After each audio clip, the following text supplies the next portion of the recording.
رسول اللہ صلی اللہ علیہ وآلہ وسلم کی پیاری پیاری حدیث مبارکہ۔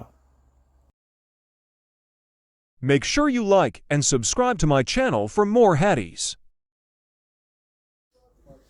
حضرت عبداللہ بن عمر رضی اللہ تعالیٰ عنہ سے روایت ہے، انہوں نے کہا حضرت سعد بن عبادہ رضی اللہ تعالیٰ عنہ اپنی بیماری میں مبتلا ہوئے تو رسول اللہ صلی اللہ علیہ وسلم عبد الرحمن بن عوف رضی اللہ تعالیٰ عنہ، سعد بن ابی وقاص رضی اللہ تعالیٰ عنہ اور عبداللہ بن مسعود رضی اللہ تعالیٰ عنہ کے ساتھ ان کی عیادت کے لیے ان کے پاس تشریف لے گئے۔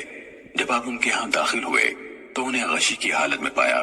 آپ نے پوچھا کیا انہوں نے اپنی مدت پوری کر لی، یعنی وفات پا گئے ہیں؟ لوگوں نے کہا اے اللہ کے رسول صلی اللہ علیہ وسلم، نہیں۔ رسول اللہ صلی اللہ علیہ وسلم رو پڑے۔ جب لوگوں نے رسول اللہ صلی اللہ علیہ وسلم کو روتے ہوئے دیکھا تو انہوں نے بھی رونا شروع کر دیا۔